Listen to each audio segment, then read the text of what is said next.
کہنے لگا کہ میرے سامنے بولتے ہو، میرے سامنے جواب دیتے ہو، بادشاہ وقت کے سامنے بولتے ہو، اس کو اٹھاؤ جیل کے اندر اس کو ڈال دو۔ آیا ابراہیم علیہ السلام کو جیل میں قید کر دیا گیا، اور نمرود نے کہا کہ آگ جلائی جائے، اور ایک آگ کس قدر 90 فٹ بلند لکڑیاں جمع کی گئی۔ خانہ کعبہ مکہ شریف کے اندر اس وقت نہ خانہ کعبہ تھا، نہ یہ شہر تھا، بالکل بھی کچھ نہیں تھا، یہ محض ایک میدان تھا۔ اس جگہ پر چھوڑ کے تنہا چھوڑ کے واپس چلے جانا،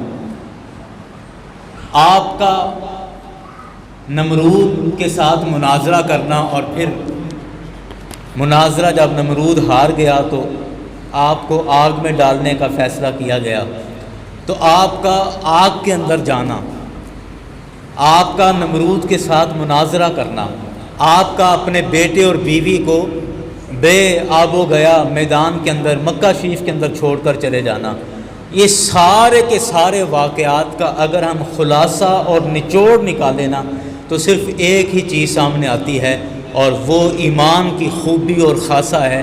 وہ کیا چیز ہے؟ اور وہ یقین ہے۔ وہ کیا شے ہے؟ بولیے۔ یقین اللہ کی ذات پر۔ جب کسی بھی شے کا بندے کو یقین ہو جائے، یقین پختہ اور کامل ہو جاتا ہے جب کسی بھی شے پر، تو اللہ تبارک و تعالیٰ اس شے میں بندے کو کامیابی عطا فرما دیتا ہے۔ ہم نہیں دیکھتے کہ ہمارے بعض دفعہ گاؤں دیہات میں، گلی کونوں میں عام سے سادہ سے ڈاکٹر جنہوں نے محض کوئی ڈاکٹری کا کورس نہیں کیا، کوئی باقاعدہ MBBS نہیں کیا، یا اس طرح کے، یا بعض دفعہ ہمارے گھر کے اندر ہماری مائیں، ہماری دادیاں، گھر میں بچہ بیمار ہوا، پیٹ میں درد ہوئی، اس کو کوئی ٹوٹکا دے دیا تو وہ کہتے جی ٹھیک ہو جاتا ہے، جی میں فلاں بندے سے دم کرواتا ہوں، میں ٹھیک ہو جاتا ہوں، یا میرا بچہ فلاں ڈاکٹر سے ہی بچتا ہے۔ اور یہ ساری چیزیں کیا ہیں کہ جب کسی پر یقین پیدا ہو جائے، کسی پر جب یقین بن جاتا ہے تو پھر ساری راہیں سیدھی ہو جاتی ہیں، پھر سارے معاملات درست ہو جاتے ہیں۔ تو حضرت ابراہیم علیہ السلام کی پوری زندگی کو اگر ہم دیکھیں تو آپ کی زندگی کے ہر واقعے کے اندر جو نچوڑ نکلتا ہے وہ ایک ہی شے ہے کہ آپ کا اپنے رب کی ذات پر مکمل اور پختہ یقین کا ہونا۔ جب یقین نہیں ہے تو آپ صحیح مسلمان بھی نہیں ہو سکتے۔ مسلمان ہم ایمان کی وجہ سے ہیں نا، تو جس طرح ایمان کمزور اور طاقتور ہوتا رہتا ہے، اسی طرح انسان کا یقین بھی کمزور اور طاقتور ہوتا رہتا ہے۔ ہمارے جیسے، میرے جیسے عام مسلمان، ان کے یقین کا درجہ بہت نیچے ہے، اور اللہ کی بارگاہ کے جو محبوب اور برگزیدہ ہیں ان کے یقین کا معیار بہت بلند ہے۔ اسی وجہ سے وہ کہا نا کہ حضرت بابا فرید رحمۃ اللہ علیہ نے سورہ فاتحہ پڑھ کے مٹی کو پھونک ماری اور وہ سونا بن گئی۔ تو یہ اصل چیز یقین تھی، رب کی ذات پر یقین کا ہونا تھا۔ تو جب ہمارے اندر یقین پختہ نہیں ہے، ہمارا یقین کامل نہیں ہے، تو پھر اس وقت تک ہمارا ایمان بھی کامل نہیں ہو سکتا۔ جب تک ہمارا یقین کامل ہے تو تب تک ہمارا ایمان بھی کامل ہے۔ صحابہ کرام سے میں آپ کی مثالیں عرض کرتا ہوں، پھر بات آگے چلاتا ہوں۔ حضرت صدیق اکبر رضی اللہ تعالی عنہ، معراج کی رات جب گزر گئی تو اگلا دن جب ہوا نا، تو سرکار علیہ السلام نے لوگوں کو بتایا کہ رات اللہ تعالیٰ نے مجھے رات کے تھوڑے حصے میں آسمانوں کی سیر کرائی، میں نے جنت بھی دیکھی، دوزخ بھی دیکھی، اور میں آسمانوں سے اوپر لامکان تک گیا ہوں۔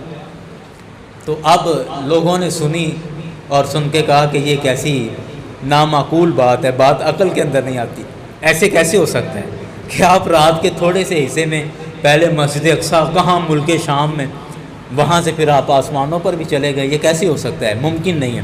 آپ کا مذاق اڑایا، اور حضرت صدیق اکبر کو کسی نے آ کے کہا، کہتے ہیں کہ آپ نے، اے ابو بکر مجھے بتائیں کہ اگر ایک بندہ یہ بات کرے کہ میں رات کے تھوڑے سے حصے میں آسمانوں تک کی سیر کر کے آ گیا ہوں تو تم کیا کہو گے؟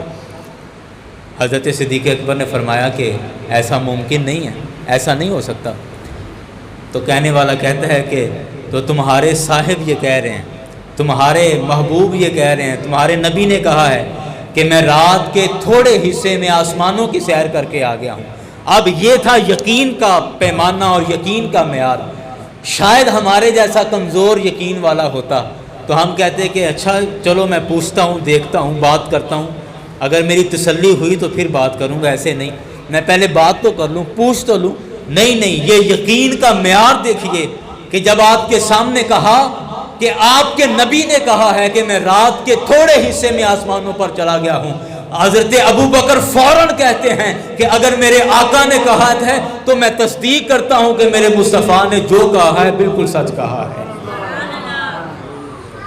یہ تھا یقین کا پیمانہ، یقین کا معیار دیکھے کہ اگر مصطفیٰ علیہ السلام نے کہا تو فوراً میں تصدیق کرتا ہوں بالکل سچ کہا ہے، اور ایسا ہی ہوا ہے۔ اللہ اکبر، اللہ اکبر، آئے ہائے ہائے۔ غزوہ بدر کے اندر یہ یقین کی طاقت آپ کو بتا رہا ہوں۔ غزوہ بدر کے اندر مسلمان کتنے تھے؟ 313 اور کافروں کی تعداد 1000 کے قریب تھی۔ اب کہاں 1000 بندہ اور کہاں 313 بندے؟ اب 300 اور 1000 کو اگر آپ دیکھیں تو تقریباً 3 گنا زیادہ کافر تھے۔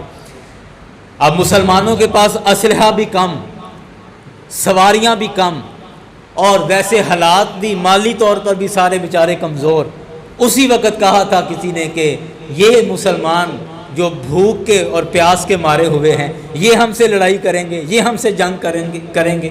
لیکن اس میدان کے اندر اللہ تبارک و تعالیٰ کی ذات پر یقین تھا صحابہ کرام کا، مصطفیٰ کی عظمت پر یقین تھا کہ وہ 313 اپنے اسلحہ کم ہونے کی وجہ سے، سواریاں کم ہونے کے باوجود، اسلحہ کم ہونے کے باوجود، افرادی قوت کم ہونے کے باوجود وہ 1000 بندے پر ٹوٹ پڑے اور اللہ نے فتح عطا فرما دی۔ اس وقت میرے مصطفیٰ نے جنگ سے پہلے کہا تھا کہ صحابہ دیکھ لو، اس طرف 1000 بندہ ہے اور ہم 313 ہیں، ابھی جنگ شروع نہیں ہوئی ہے، جنگ شروع ہونے سے پہلے ابھی دیکھ لو کیا کرنا ہے۔ صحابہ کرام نے یک زبان ہو کر جو جملہ کہا، میں کہتا ہوں سونے کے قلم سے لکھنے والا ہے۔ صحابہ نے بات عرض کی کہ یا رسول اللہ آپ ہمیں حکم ارشاد فرمائیں، یہ تو 1000 بندہ ہے اور ہم میدان کے اندر ہیں، آپ حکم کریں، اگر آپ ہمیں سمندر میں بھی کودنے کا حکم کریں گے ہم سمندر کے اندر بھی کودتے چلے جائیں گے۔ یہ یقین کا معیار تھا۔ تو نتیجہ کیا نکلا کہ اللہ تعالیٰ نے غزوہ بدر میں مسلمانوں کو فتح عطا فرمائی۔ اللہ اکبر، اللہ اکبر، فتح عطا فرمائی۔ تو بات عرض کر رہا ہوں کہ جب تک ہمارا یقین کامل نہیں ہوتا اس وقت تک ہمارا ایمان بھی کامل نہیں ہوتا۔ اور حضرت ابراہیم علیہ السلام کی پوری حیات طیبہ ایک ہی سبق دے رہی ہے، ایک ہی سبق جو فی زمانہ اس دور میں ہمارے لیے ضروری ہے، وہ کیا کہ اللہ تعالیٰ کی ذات پر ہمارا پختہ یقین ہو جائے، ہمارا کامل یقین ہو جائے۔ اللہ اکبر، اللہ اکبر۔ ابھی پچھلے جمعے جو بات عرض کی تھی کہ جب خواب دیکھی حضرت ابراہیم علیہ السلام نے کہ میں اپنے بیٹے کو ذبح کر رہا ہوں، تو آپ نے اپنے بیٹے کو لیا، تیار شیار کیا اور لے کے چل پڑے۔ اب یہ یقین کی بات ہے نا کہ شیطان نے کہا کہ آج سب سے اچھا موقع ہے کہ آج میں ابراہیم کو یا اسماعیل علیہ السلام کو یا ان کی بیوی حضرت ہاجرہ کو ان کے ایمان سے پھسلا سکتا ہوں، کیونکہ باپ جب بیٹے کو ذبح کر رہا ہو تو یہ ایک نازک صورتحال اور نازک موقع ہوتا ہے اور یہ بڑا مشکل مرحلہ ہے۔ فرمایا کہ آج موقع ہے کہ میں ان کو پھسلا دوں۔ آپ کی بیوی کے پاس آیا اور آگے کہتا ہے کہ آپ کو پتہ ہے کہ آپ کے شوہر ابراہیم علیہ السلام آپ کے بیٹے کو کہاں لے کر گئے؟ آپ کی زوجہ نے کہا کہ نہیں مجھے نہیں پتہ کہاں لے کے گئے۔ کہنے لگا کہ وہ ابراہیم علیہ السلام حضرت اسماعیل کو ذبح کرنے کے لیے لے کے جا رہے ہیں۔ تو آپ کی زوجہ نے کہا کہ نہیں، وہ اپنے بیٹے پر بڑے مہربان ہیں، اللہ نے آخری عمر میں ان کو اولاد دی ہے اور وہ بڑا پیار کرتے ہیں اپنے بیٹوں سے، وہ ایسا نہیں کر سکتے۔ پھر شیطان نے دوسرا جملہ بولا، کہنے لگے کہ ابراہیم یہ سمجھتے ہیں کہ وہ جو ان کا رب ہے شاید اس رب نے کہا ہے کہ اس کو ذبح کرو۔ حضرت ہاجرہ رضی اللہ عنہا جب رب کے حکم کا نام آیا تو فوراً آپ نے کہا کہ اگر رب کا حکم ہے تو پھر میرے بیٹے کو ضرور ذبح کر دینا چاہیے. اگر رب کا حکم ہے تو پھر ابراہیم کو ضرور اپنے بیٹے اسماعیل کو ذبح کر دینا چاہیے. اب یہ شیطان بولا کہ ادھر تو دال نہیں گلی. پھر گیا حضرت اسماعیل علیہ السلام کے پاس اور جا کر کہتا ہے کہ آپ کو پتہ ہے کہ آپ کے ابا آپ کو کہاں لے کر جا رہے ہیں؟ کہا جی مجھے نہیں پتہ. کہنے لگا کہ آپ کے ابا آپ کو ذبح کرنے کے لیے لے کے جا رہے ہیں. تو حضرت اسماعیل علیہ السلام نے کہا نہیں ایسا نہیں ہو سکتا، میرے باپ میرے بات سے ایسا نہیں کر سکتے. کہا کہ آپ کا یہ کہنے لگا، شیطان کہتا ہے کہ آپ کا باپ ابراہیم یہ سمجھتا ہے کہ جو اس کے خیال میں اس کا رب ہے اس نے حکم دیا ہے کہ وہ آپ کو ذبح کرے. قربان جائیں ایسے یقین پر کہ حضرت اسماعیل علیہ السلام نے کہا کہ اگر رب کا حکم ہے تو میری 1000 دفعہ گردن پیش ہے، میں 1000 دفعہ ذبح ہونے کو تیار ہوں. اللہ اکبر اللہ. پھر جب یہاں بھی بات نہیں بنی، پھر ابراہیم علیہ السلام کے پاس آیا اور آ کے کہتا ہے کہ اے ابراہیم آپ یہ سمجھ رہے ہیں کہ خواب جو آئی تھی آپ کے رب نے آپ کو حکم دیا بیٹے کو ذبح کرنے کا، ہو سکتا ہے خواب میں وہ شیطان آیا ہو، شیطان آیا ہو خواب میں جس نے آپ کو کہا. حضرت ابراہیم چونکہ اس وقت نبی تھے، آپ ہر بات کو جانتے اور سمجھتے، آپ نے کہا تھا دفع ہو جا، وہ شیطان نہیں تھا جو خواب میں آیا تھا، تو شیطان ہے جو مجھے رب کے حکم سے روک رہا ہے. آپ نے 7 پتھر مارے اس شیطان کو، زمین میں دھنس گیا، اٹھا، پھر کہنے لگا میری بات مان لیں، غور کر لیں، سوچ لیں ایک دفعہ. آپ نے کہا تیری، پھر اس کو پتھر مارے، پھر وہ بھاگا، پھر اس کو پتھر مارے، 3 دفعہ ساتھ اس کو پتھر مارے. اور جب حضرت ابراہیم علیہ السلام اسماعیل علیہ السلام کو لے کر چلے گئے اور ذبح کرنے کی جگہ پر لے گئے تو اس وقت بیٹے سے بھی پوچھا، ہائے ہائے ہائے، کہ شاید بیٹے کے دل میں کوئی رنج نہ ہو، کوئی ملال نہ ہو کہ میرا باپ میرے ساتھ کیا سلوک کرنے والا ہے. حضرت اسماعیل علیہ السلام سے پوچھا کہ بیٹے رب کا حکم ہے کہ میں آپ کو ذبح کروں، آپ بتاؤ ماذا تؤمر، تمہاری کیا رائے ہے؟ حضرت اسماعیل علیہ السلام نے کہا ابا جان اگر رب کا حکم ہے تو پھر میری رائے کی کیا اوقات ہے؟ فَفْعَلْ مَا تُؤْمَرْ، جس چیز کا آپ کو حکم دیا گیا ہے آپ اس بات کو پورا کریں. سَتَجِدُنِي انشاءاللہ من الصابرین، انشاءاللہ آپ مجھے صبر کرنے والا پائیں گے. آپ یہ نہ سوچیں کہ بیٹا ہے تو پتہ نہیں کیا خیال آئے گا، رب کا حکم ہے تو آپ پورا کریں اور انشاءاللہ میری گردن کٹے گی تو آپ دیکھیں گے کہ اسماعیل اف بھی نہیں کر رہا، اپنے رب کے حکم پر کس طرح صبر کر رہا ہے. ستجدنی انشاءاللہ من الصابرین، اے ابا جان آپ مجھے انشاءاللہ صبر کرنے والا پائیں گے. تو یہ یقین کا معیار دیکھیں کہ باپ کو رب کی ذات پر کیسا یقین ہے کہ بیٹے کو ذبح کرنے کے لیے لے گئے. بیٹے کو رب کی بارگاہ میں کتنا یقین ہے کہ خود اپنی گردن پہ چھری چلوانے کے لیے ساتھ چل پڑا ہے. اور پھر گھر بیٹھی ماں کو رب کی ذات پر کتنا یقین ہے کہ کہتی ہے کہ اگر رب کا حکم ہے تو پھر میرا بیٹا 1000 دفعہ قربان ہو، پھر مجھے کوئی پرواہ نہیں. یہ ہے وہ یقین، یہ ہے وہ تیقن، ایمان رب کی ذات پر. اللہ اکبر اللہ اکبر. جب نمرود سے آپ کا مناظرہ ہوا نا، آپ ایک بات ذہن میں رکھیں کہ حضرت ابراہیم علیہ السلام کے زمانے میں کوئی ایک بھی ایسا بندہ نہیں تھا جو اللہ تعالیٰ کی عبادت کرتا ہو سوائے ابراہیم علیہ السلام کے.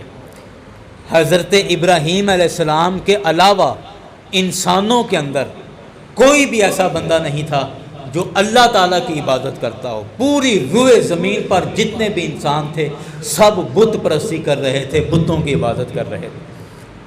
اس زمانے میں جب حضرت ابراہیم علیہ السلام نے کہا کہ ساری دنیا ان بتوں کے سامنے جھکتی ہے تو جھکے، ابراہیم کا سر ان بتوں کے سامنے نہیں جھکے گا. ابراہیم تو اپنے رب کو ماننے والا ہے، اپنے رب کے سامنے جھکنے والا ہے، اور جو رب کے سامنے جھکتا ہے وہ پھر کسی اور کے سامنے نہیں جھکتا. نمرود کو پتہ چلا کہ میری بادشاہت کے اندر، میری خدائی کے اندر یہ کون ہے نیا بچہ اٹھا ہے جو میری خدائی کی مخالفت کر رہا ہے، میرے حکم کی مخالفت کر رہا ہے. طلب کیا گیا ابراہیم علیہ السلام سے مذاکرات کرنے کے لیے، بات چیت کرنے کے لیے. قرآن پاک نے اس مکالمے کو بیان کیا ہے سورہ بقرہ کے اندر. اللہ تبارک و تعالیٰ نے اس واقعے کو بیان فرمایا. جب ابراہیم علیہ السلام بات کرنے گئے نا نمرود کے ساتھ تو بات کیا ہوئی؟ ابراہیم علیہ السلام نے پہلی بات کہی فرمایا کہ قال ابراہیم رب الذی یحیی و یمیت، ابراہیم علیہ السلام نے نمرود سے آنکھوں میں آنکھیں ملا کے کہا کہ میرا رب وہ ہے جو زندگی بھی عطا کرتا ہے اور موت بھی عطا کرتا ہے، میرا رب وہ ہے، میں تمہیں رب نہیں مانتا، میں ان بتوں کو رب نہیں مانتا۔ یاران گرامی سوچیں، جب پوری زمین کے لوگ ایک طرف ہوں اور ان سب کو چھوڑ کر حق پر پوری زمین پہ صرف ایک ہی بندہ حق پر کھڑا ہوا ہے، حق پر ایک ہی بندہ ہے جو ڈٹا ہوا ہے، باقی ساری انسانیت ایک طرف نکل گئی ہے، اور پھر ایسے ماحول کے اندر کہ اسے پتہ ہے کہ نہ میرا چچا میرا ساتھ دے گا، نہ میری برادری میرا ساتھ دے گی، نہ میرے محلے والے میرا ساتھ دیں گے، اور میں حکومت کی آنکھوں میں آنکھیں ڈال کے بات کر رہا ہوں اور حکومت کو بھی اپنے مخالف کر رہا ہوں، یہ بہت مشکل صورتحال ہے اور دل گردے کا کام ہے کہ ایسے ماحول میں حق پر ڈٹے رہنا، اور حضرت ابراہیم علیہ السلام نے وہی کام کیا، اور یہ کام تبھی ہوتا ہے جب اللہ کی ذات پر پختہ یقین ہوتا ہے، جب اللہ کی ذات پر کامل یقین ہو تو پھر یہ نوبت یہاں تک بات پہنچتی۔ آپ نے نمرود کی آنکھوں میں آنکھیں ڈال کے کہا کہ میں تجھے رب نہیں مانتا، میرا رب وہ ہے جو زندہ بھی کرتا ہے، جو مردہ بھی کرتا ہے، موت بھی دیتا ہے۔ اب نمرود ایسا بے وقوف تھا، اپنی طرف سے اس نے بازی پلٹی اور جھانسا دیا، کہنے لگا تو یہ کون سا مشکل کام ہے، یہ تو میں بھی کرتا ہوں، زندگی دینے والا اور موت دینے والا کام تو میں بھی کرتا ہوں۔ جی وہ کیسے؟ کہنے لگا جیل سے 2 بندے لے کے آؤ، ایک وہ بندہ لاؤ جس کو سزائے موت ہو چکی ہے، اور ایک وہ بندہ لاؤ کہ جو بری ہو چکا ہے یا جس کے آرڈر ہو گئے ہیں کہ اس کو رہا کر دو۔ 2 بندے لائے گئے، جس نے رہا ہونا تھا نمرود نے اس کو قتل کر دیا، اور جس کو سزائے موت دینی تھی اس کو آزاد کر دیا، اور کہنے لگا کہ دیکھو جس نے مرنا تھا اس کو میں نے زندہ چھوڑ دیا، اور جس کو زندہ چھوڑنا تھا اس کو میں نے مار دیا، تو زندگی اور موت تو میں بھی دے رہا ہوں۔ آئے ہائے، ابراہیم علیہ السلام سمجھ گئے کہ اس بیوقوف کو کیسے قابو کرنا ہے۔ آپ نے اگلا صرف ایک جملہ بولا چھوٹا سا، اور اسی جملے میں نمرود کا تخت ہلا کے رکھ دیا۔ قرآن پاک نے اس جملے کو بیان کیا کہ حضرت ابراہیم علیہ السلام نے دوسرا جملہ جو بولا، قال ابراہیم، ابراہیم علیہ السلام نے کہا فَإِنَّ اللَّهَ يَأْتِي الشَّمْسَ یاتی بالشمس من المشرق فاتی بہا من المغرب۔ ابراہیم علیہ السلام نے کہا کہ میرا رب وہ ہے جو مشرق سے سورج طلوع کرتا ہے، تو اگر رب ہے تو سورج مغرب سے طلوع کر کے دکھا۔ بس یہ بات کہنی تھی کہ قرآن کہتا ہے فَبُہِتَ الَّذِي کفر، وہ نمرود اپنے کفر میں پاگل ہو گیا کہ میں اس بچے کو جواب کیسے دوں، مبہوت ہو گیا۔ فبوہیتا، بوہیتا کا مطلب ہے کہ جب بندے کی عقل کام نہ کرے اور دور بورا ہو جائے، اوسان خطا ہو جائیں، تو اس کو کہتے ہیں مبہوت ہو گیا، کہ عقل اس کی ضائع ہو گئی کہ اب اس سوال کا جواب میں کیسے دوں۔ تو نمرود کو غصہ آ گیا، کہنے لگا کہ میرے سامنے بولتے ہو، میرے سامنے جواب دیتے ہو، بادشاہ وقت کے سامنے بولتے ہو، اس کو اٹھاؤ جیل کے اندر اس کو ڈال دو۔ آئے ہائے، ابراہیم علیہ السلام کو جیل میں قید کر دیا گیا، اور نمرود نے کہا کہ آگ جلائی جائے، اور ایک آگ کس قدر 90 فٹ بلند لکڑیاں جمع کی گئیں، اور کئی میلوں تک وہ آگ پھیلی ہوئی تھی، اور کئی مہینوں تک اس آگ کی لکڑیاں جمع کی گئیں اور آگ جلائی گئی۔ کہا کہ یہ میں اس ابراہیم کو آگ میں ڈال کر آج بتا دوں گا، اعلان کر دوں گا کہ بادشاہ کے خلاف جو بھی آواز اٹھائے گا اس کا انجام کیا ہوتا ہے۔ یاران گرامی، یہ اس وقت کے نمرود نے کیا تھا، اور اس وقت سے لے کر آج تک نمرود یہی کام کرتے آئے۔ نمرود نہیں سمجھے، آج تک نمرود یہی کام کرتے آئے ہیں کہ جب آپ بات نہیں کر سکتے، کوئی بھی شرعی مسئلہ پیش آتا ہے، کوئی شرعی ایشو بنتا ہے، اس پر جب آواز بلند کی جاتی ہے، آپ کہتے ہیں ہمارے ساتھ بیٹھ کر بات کریں۔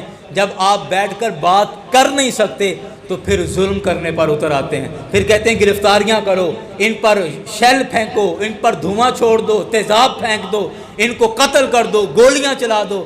جب بات کرنے میں کامیاب نہیں ہوتے، جب بات کرنے میں سچے نہیں ہوتے، تو پھر ظلم کرنے پر آ جاتے ہیں۔ اور یہ سلسلہ آج پاکستان میں نہیں ہو رہا، یہ نمرود نے اس کا آغاز کیا تھا، اور یہ نمرودی سلسلہ آج تک چل رہا ہے، آج تک چل رہا ہے کہ جب آپ کو بات نہیں کوئی آتی، کوئی جواب نہیں آتا، تو پھر ظلم پہ اتر آؤ، پھر پکڑ کے قید کر دو اور ان کو گولیاں مار دو، یہ کر دو، وہ سب کچھ ہو رہا ہے۔ میں بڑی بیچ میں ایک بات یاد آ گئی، بڑی حیرت کے ساتھ یہ بات کر رہا ہوں کہ چند ہفتے پہلے ہمارے پاکستان کے اندر یہ ہوا، چند ہفتے پہلے ہماری عدالت کے اندر 20 سال پہلے ایک کیس دائر کیا گیا تھا، اور وہ کیس کیا تھا کہ پاکستان کے اندر سود کا نظام ختم کیا جائے۔ یہ کیس آج سے 20 سال پہلے دائر ہوا، اور اس کی سنوائی جب ہوئی ابھی چند ہفتے پہلے سپریم کورٹ نے اس کا فیصلہ کیا، اور اسٹیٹ بینک آف پاکستان کو اور دیگر اداروں کو نوٹس جاری کر دیا کہ آپ کا جتنا بھی قرضے کا اور کاروباری لین دین ہے وہ سارے کا سارا سود سے پاک ہونا چاہیے، آپ سودی نظام اپنے محکمے سے بالکل ختم کریں گے۔ عدالت کا نوٹس پہنچا، اور ابھی چند دن پہلے اسٹیٹ بینک آف پاکستان نے دوبارہ اپیل دائر کر دی کہ ہمارا یہ خدا را اس سود کو بند نہ کریں، سود ختم کر دیا تو ہمارا کھانا پینا کیسے چلے گا، ہمارا نظام نہیں چلے گا، ہمارا محکمہ نہیں چلے گا، تو ہمارا تو سارا سسٹم ہی سود پر چل رہا ہے۔ یہ اسٹیٹ بینک آف پاکستان نے دوبارہ اپیل دائر کی سپریم کورٹ کے اندر۔ حیرت کی بات ہے، یہ مضمون یہی ہے کہ یقین کی کمی ہے کہ سود کا پیسہ اگر نہ آئے گا تو شاید ہمارے کاروبار ختم ہو جائیں گے، سود کا کام بند کر دیا تو شاید ہمارے محکمے لاس میں چلے جائیں گے، محکموں کو نقصان ہو جائے گا، اداروں کو نقصان ہو جائے گا۔ یاران گرامی، یہ سب یقین کی کمی ہے۔ اگر یقین کامل ہو، یقین پختہ ہو، تو پھر اس طرح کی فکر نہیں رہتی کہ کاروبار ڈوب جائے گا یا محکمہ ڈوب جائے گا۔ میرے مصطفیٰ علیہ السلام نے جب صاف لفظوں میں کہہ دیا کہ جس نے سود کا پیسہ لیا یا دیا اس نے سر عام اللہ کے خلاف اعلان جنگ کر دیا ہے، تو مجھے بتاؤ کہ اللہ کے خلاف اعلان جنگ کر کے کوئی بندہ کامیاب ہو سکتا ہے؟ اللہ کے خلاف اعلان جنگ کر کے کوئی محکمہ کامیاب ہو سکتا ہے؟ نہیں ہو سکتا۔ یہ صرف یقین کی کمی ہے۔ اگر ہمارے یقین کامل ہوں، یقین پختہ ہو، تو ہم اس طرح کی احمقانہ اور قرآن کے خلاف، حدیث کے خلاف کبھی بھی اسٹیٹمنٹ اپنی پاس نہ کریں۔ باہر کیف میں بات کر رہا تھا حضرت ابراہیم علیہ السلام کی کہ آپ کو جب آگ میں ڈالا گیا، کہا اس کو آگ میں ڈال دو، یہ میرے سامنے بول رہا ہے۔ اللہ اکبر، اللہ اکبر۔ آگ جلا دی گئی، تیار کر دیا گیا، ساری تیاریاں ہو گئی ہیں۔ اللہ کی مخلوق پوری روئے زمین پر انسانوں کے علاوہ جو اللہ کی عبادت کرنے والی مخلوق تھی، وہ باری باری رب کی بارگاہ میں گزارش کرتی ہے۔ تفاسیر کے اندر یہ واقعات موجود ہے۔ اللہ کی بارگاہ میں دعائیں کرنے کہ یا اللہ، اس پوری روئے زمین پر بس ایک ہی بندہ ہے جو تیری عبادت کرتا ہے، باقی سارے کے سارے لوگ بتوں کے سامنے سجدہ کرتے ہیں۔ آج اس ایک بندے کو بھی آگ میں ڈالا جا رہا ہے۔ یا اللہ تو اس کی مدد فرما، یا اللہ تو اس پر کرم کر دے۔ جس طرح معبود تو ایک ہے، اسی طرح روئے زمین پر عابد بھی بس ایک ہی ہے۔ یا اللہ اس پر کرم کر، اس کو بھی آگ میں ڈالا جا رہا ہے۔ اللہ نے فرمایا کہ اے مجھ سے دعا کرنے والے لوگوں، یاد رکھو کہ یہ میرا اور میرے ابراہیم کا معاملہ ہے۔ میں تو دیکھ رہا ہوں کہ اس موقع پر ابراہیم مجھے کس طرح یاد کرتا ہے۔ میں تو ابراہیم کو، یا اس کی آواز سادہ سی کر دو پاجی، اس کی آواز سادہ کرو، کدھر سن، بالکل سادہ کرو، ہے رو رہا ہوں۔ درود پاک پڑھیں صلی اللہ علیہ وسلم، صلی اللہ علیہ وسلم۔ الصلاۃ والسلام۔ بالکل سادہ رکھیا کرو۔ میری گل دی مینوں نہیں سمجھ آ رہی میں کی کہہ رہا ہوں۔ الصلاۃ والسلام علیکہ یا سیدی یا رسول اللہ، الصلاۃ والسلام علیکہ یا حبیب اللہ۔ بات عرض کر رہا تھا کہ جب اللہ کی مخلوق مختلف فرشتے رب کی بارگاہ میں دعا کر رہے کہ یا اللہ ایک ہی بندہ ہے جو روئے زمین پر تیری عبادت کرتا ہے، اس کو بھی آگ میں ڈالا جا رہا ہے۔ اللہ نے فرمایا کہ اے لوگوں، تم میرے اور میرے ابراہیم کے درمیان نہ آؤ، میں تو دیکھ رہا ہوں کہ اس موقع پر ابراہیم کیا کہتا ہے، ابراہیم اس موقع پر کیا کہتا ہے۔ حضرت جبریل امین نے اللہ سے اجازت دی، فرشتوں کے سردار ہے، یا اللہ مجھے اجازت دیں کہ میں ابراہیم شاید اپنی طرف سے کچھ کہے کہ نہ کہے، میں پوچھ کے آ جاؤں کہ ابراہیم بتا دو کیا کہنا چاہتے ہو۔ اللہ نے فرمایا اجازت ہے۔ ابراہیم علیہ السلام کے پاس حضرت جبریل امین آ کر کہتے ہیں کہ اے اللہ کے خلیل، سارے فرشتے آپ کے لیے دعائیں کر رہے ہیں، رب کی بارگاہ میں التجائیں کر رہے ہیں کہ اس روئے زمین پر ایک ہی بندہ ہے جو عبادت کرتا ہے، اللہ کی عبادت کرتا ہے، اسے بھی آگ میں پھینکا جا رہا ہے۔ تو آپ اللہ کی بارگاہ میں کیوں نہیں التجا کرتے؟ آپ مجھے حکم کریں، میں اس آگ کو ہوا کے اندر اڑا دیتا ہوں۔ حضرت ابراہیم علیہ السلام نے فرمایا کہ مجھے بتاؤ کہ کیا میرا رب میرے معاملے سے باخبر نہیں ہے؟ ہائے ہائے ہائے، کیا میرے رب کو نہیں پتا کہ مجھے آگ میں ڈالا جا رہا ہے؟ حضرت جبریل کہتے ہیں کہ رب کو سب پتا ہے کہ کیا ہو رہا ہے۔ حضرت خلیل نے کہا کہ جب میرے رب کو پتا ہے کہ ایک ہی بندہ ہے جو اس کی عبادت کرنے والا ہے اور اس کے خلیل کو آگ میں ڈالا جا رہا ہے، تو پھر مجھے کچھ کہنے کی کیا ضرورت ہے؟ جو رب میرے بارے فیصلہ فرمائے گا میں اس کی رضا میں راضی ہوں۔ اللہ اکبر، اللہ اکبر۔ اگر رب مجھے بچانا چاہتا ہے تو وہ آگ کے اندر بھی مجھے بچا لے گا، اور اگر میرے رب کی یہ رضا ہے کہ خلیل کو جلا دیا جائے تو پھر میں کون ہوتا ہوں دوسری بات کرنے والا؟ آج ابراہیم کو جلنا بھی قبول ہے۔ اللہ اکبر، اللہ اکبر۔ اور جب حضرت ابراہیم علیہ السلام کو آگ میں ڈالا تو اللہ تبارک و تعالیٰ نے، اب یہ بالکل انتہا آ گئی تھی امتحان کی، آزمائش کی، بالکل انتہا کہ آگ میں پھینک دیا گیا ہے، اب تو بظاہر کوئی آپشن باقی نہیں بچا۔ اللہ اکبر، اللہ اکبر۔ اللہ نے فوراً حکم دیا، فرمایا یا نار کونی بردم و سلامن علی ابراہیم، اے آگ میں رب ہو کر تمہیں حکم دے رہا ہوں کہ میرا ابراہیم تجھ میں داخل ہونے لگا ہے، ابھی کی ابھی ٹھنڈی بھی ہو جا اور سلامتی والی بھی ہو جا۔ حضرت ابراہیم علیہ السلام آگ میں گئے ہیں تو آگ نے صرف وہ رسیاں جلائیں جن رسیوں سے ابراہیم علیہ السلام کو باندھا ہوا تھا، ابراہیم کا بال بھی بیکا نہیں ہوا ہے۔ اور پھر لفظ دیکھیں، اللہ نے فرمایا یا نار کونی بردن و سلامن علی ابراہیم، کہ ٹھنڈی ہو جا، ٹھنڈی ہو جا۔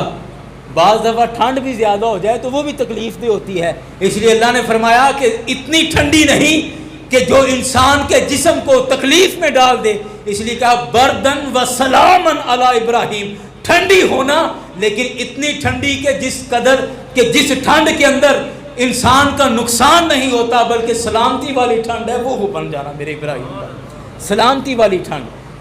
یا نار کونی بردن و سلامن علی ابراہیم، اے آگ ٹھنڈی اور سلامتی والی ہو جا میرے ابراہیم علیہ السلام پر۔ یہاں عقل حیران ہے، عقل حیران ہے کہ اس موقع پر کیا کیا جائے۔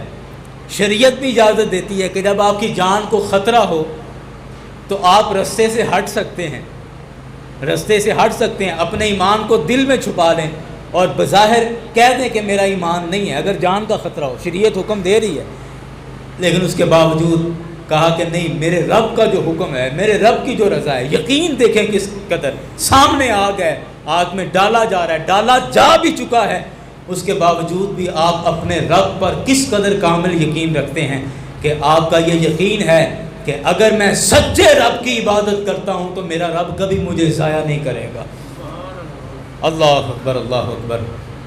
یاران گرامی، آج ہمارے یقین کا یہ حال ہو چکا ہے، آج ہمارے یقین کی یہ صورتحال بن گئی ہے کہ جرمنی کے ویزے پر ہمارے ایمان بک جاتے ہیں، ہمارے نوجوانوں کو باہر ممالک کے ویزے دے کر ان کا ایمان خرید لیا جاتا ہے، ہمارے نوجوانوں کو باہر کے ملکوں میں شادیوں کی آفریں کرا کے ان کا ایمان خرید لیا جاتا ہے، بڑی بڑی نوکریاں دے کر ان کا ایمان خرید لیا جاتا ہے، ویزوں پر ایمان بک جاتا ہے۔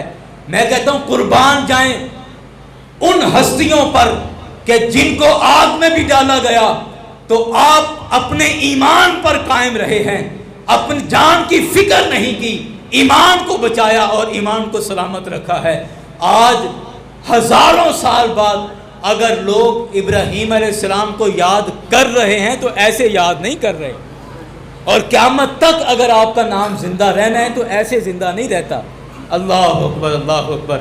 اگر نام زندہ رکھنا ہو تو قربانیاں دینی پڑتی ہیں، نام زندہ رکھنا ہے تو قربانیاں دینی پڑتی ہیں۔ کبھی بیٹے کی گردن پر چھری چلانا پڑتی ہے، کبھی بیوی بچوں کو تنے تنہا مکہ کے اندر چھوڑ کر جانا پڑتا ہے۔ یہ رب کی ذات پر ایمان اور یقین کی بات ہے۔ ابراہیم علیہ السلام کو جب ہجرت کا حکم ہوا نا، تو آپ نے اپنے بیٹے اسماعیل علیہ السلام کو اور اپنی زوجہ ہاجرہ علیہ السلام کو لیا اور لے کر اس جگہ پر آ گئے جس جگہ آج خانہ کعبہ موجود ہے۔ یہ شہر بھی ابراہیم علیہ السلام نے آباد کیا ہے، ہاں جی الحمدللہ۔ اس شہر کے بانی بھی ابراہیم علیہ السلام۔ تو اس جگہ پر جب لے کر آ گئے تو آپ کی بیوی نے کہا، جب آپ کو چھوڑ کر جانے لگے تو آپ کی بیوی نے کہا کہ اے میرے سرتاج، آپ مجھے اور میرے اس ننھے معصوم بچے کو ایسے میدان میں چھوڑ کر جا رہے ہیں جہاں نہ پانی ملنے کی امید ہے، نہ کھانا ملنے کی امید ہے، نہ کوئی یہاں آبادی ہے، نہ کوئی یہاں گھر ہیں، نہ کوئی یہاں لوگ رہتے ہیں، نہ کوئی یہاں باقاعدہ رستہ ہے کہ چلتے پھرتے ہی لوگ کم از کم نظر آتے ہوں۔ ایسی جگہ پر آپ ہمیں چھوڑ کر جا رہے ہیں، تو آپ کو یہ کام کرنے کا کس نے حکم دیا؟ کس کے کہنے پہ آپ یہ سب کچھ کر رہے ہیں؟ ابراہیم علیہ السلام نے صرف ایک لفظ بولا، آپ نے کہا کہ مجھے میرے رب نے حکم دیا ہے کہ میں ایسا کروں، مجھے میرے رب نے حکم دیا ہے کہ میں ایسا کروں۔ قربان جائیں، میں کہتا ہوں یہ دین پڑھیں، دین سیکھیں، گھر میں بچوں کو بچیوں کو سکھائیں تاکہ ہماری بیٹیوں کو پتہ ہو کہ ہم نے کیا کرنا ہے، ہماری ماں کو پتہ ہو کہ ہم نے کیا کرنا ہے، ہماری بیویوں کو پتہ ہو کہ ہم نے کیا کرنا ہے۔ کہ حضرت ابراہیم علیہ السلام نے جب اللہ کا نام لیا اور کہا کہ میرے رب نے مجھے حکم دیا ہے کہ اپنے بیٹے اور بیوی کو اس میدان کے اندر چھوڑ کر آ جاؤ، حضرت ہاجرہ علیہ السلام نے دوسرا لفظ بھی نہیں بولا، کہا کہ میں مطمئن ہوں اگر میرے رب کا حکم آیا ہے تو میں 100 دفعہ اس جگہ پر رہنے کے لیے راضی ہوں، اور مجھے اس بات کا یقین ہے کہ اگر میرے رب نے حکم دیا ہے یہاں رہنے کا تو بے شک ہمارا رب ہمیں کبھی ضائع نہیں کرے گا، ہمارا رب ہمیں ضائع نہیں کرے گا۔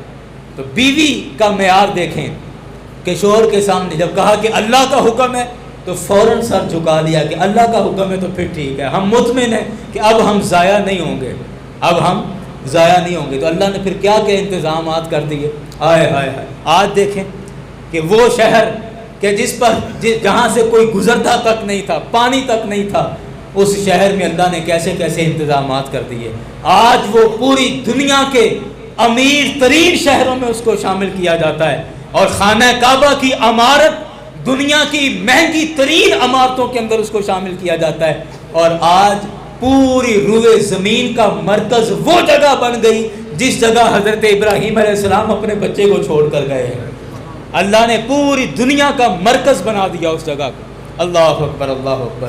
تو یہ قیامت تک رہے گا، قیامت تک رہے گا۔ تو یہ انعام ایسے نہیں ملتے، قربانیاں دینی پڑتی ہیں، قربانیاں دے کر پھر انعام ملتا ہے، پھر لوگ یاد کرتے ہیں، پھر لوگ اچھے لفظوں میں تذکرے کرتے ہیں۔ ہم اتنے سست ہو گئے، یقین کیجئے کہ ہمیں تھوڑے تھوڑے عملوں پر بڑے بڑے ثواب کے وعدے ہم نے سن لیے کہ یہ 4 نفل پڑھ لو ساری زندگی کی نمازیں آپ کی قضا پوری ہو جائیں گی۔ اس طرح کی عبادتیں ہمیں سکھا دی گئی ہیں کہ یہ ایک تسبیح نکال لو فلاں وظیفے کی، آپ نے جو بھی پیچھے سیاہ کالے کرتوت کیے ہیں وہ سارے کے سارے اس ایک تسبیح سے ختم ہو جائیں گے۔ آپ فلاں چلہ کر لو 2 دن کا، آپ کا وہ اتنا بڑا مسئلہ وہ سارے کا سارا حل ہو جائے گا، جو آپ نے حلال حرام کیا ہے وہ سب آپ کا درست ہو جائے گا۔ چھوٹی چھوٹی عبادتوں پر بڑے بڑے ثواب ہمیں بتا دیے گئے، اور ان ثوابوں نے ہمیں سست کر دیا، بڑی معذرت کے ساتھ عرض کر ایسا سست کر دیا ہے کہ اب ہم زیادہ عبادت کرنے کی طرف آتے ہی نہیں۔ ہم کوئی ایسا پیکج ڈھونڈتے ہیں کہ بس 2 کو سجدیاں میں نا پوری دیہڑی دی عبادت آ جائے تو بس انہیں جی ساڑا سوڑ جائے، ہاں جی، کہ زیادہ عبادت کرنے کی طرف آتے نہیں ہیں، محنت کی طرف نہیں آتے، مشقت کی طرف نہیں آتے، تہجد پڑھنے کا خیال بھی نہیں آتا، تہجد کی توفیق نہیں ہوتی، نمازیں پنجگانہ جماعت کے ساتھ پڑھنا ہمیں مشکل ہو گیا ہے، اپنی نمازیں سنبھالنا ہمیں مشکل ہو گیا، ایمان سنبھالنا مشکل ہو گیا ہے، اس قدر ہمیں سست کر دیا گیا ہے۔ یاران گرامی، جب قومیں سست ہو جائیں تو پھر ان قوموں کو روئے زمین سے مٹا دیا جاتا ہے، ان کا نام و نشان زمین سے مٹ جاتا ہے، نام انہی کے باقی رہتے ہیں کہ جو اس کے نام پر اپنی قربانیاں پیش کر دیتے ہیں۔ اور آج جو ہم عید کے موقع پر جانور قربان کرتے ہیں، آپ کیا سمجھتے ہیں کہ یہ گوشت کھانے کے لیے قربانی کی جاتی ہے؟ میں ابھی رات ایک جگہ پر بات کر رہا تھا کہ قربانی کے موقع پر ہمیں ثواب ملتا ہے، جانور قربان کریں ثواب ملتا ہے نا۔ میرے کریم آقا نے فرمایا کہ عید والے دن، قربانی کی عید والے دن، اللہ کی بارگاہ میں سب سے پسندیدہ پیسہ وہ ہے جو قربانی کے جانور پر لگا دیا جائے، تو ثواب ملتا ہے نا۔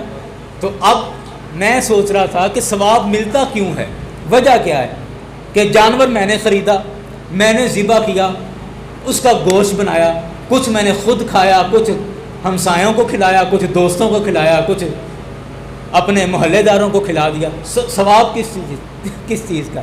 تو اصل جو ثواب ہے وہ قربانی کے جانور کا نہیں، اصل ثواب گوشت کا نہیں ہے، ثواب وہ قربانی کے خون کا نہیں ہے۔ اللہ نے قرآن پاک میں فرمایا کہ لن ینال اللہ لحومھا ولا دماؤھا ولکن ینالہ التقوی منکم، فرمایا کہ تمہارا نہ خون اللہ کو پہنچتا ہے اور نہ تمہارا گوشت اللہ کو پہنچتا ہے، اللہ کو کیا بیچ کے آتے ہو، اللہ کو کچھ نہیں پہنچتا، ولکن ینالہ التقوی منکم، اللہ کو ایک ہی چیز پہنچتی ہے اور وہ تمہارے دل کا ارادہ ہے، تمہارا تقوی ہے جو رب کی بارگاہ میں پہنچتا ہے کہ تم کس نیت سے جانور قربان کر رہے ہو۔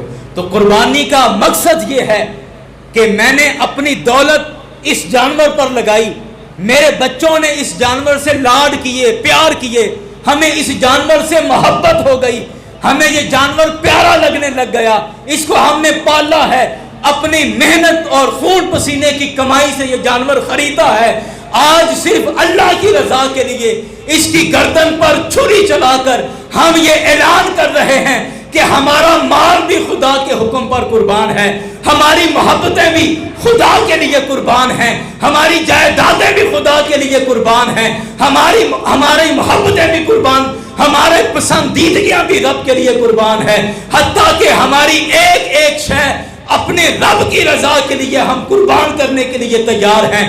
اللہ کی بارگاہ سے ہمیں اگر حکم ملے تو ہم اللہ کے لیے خون بہانے کے لیے بھی تیار ہیں۔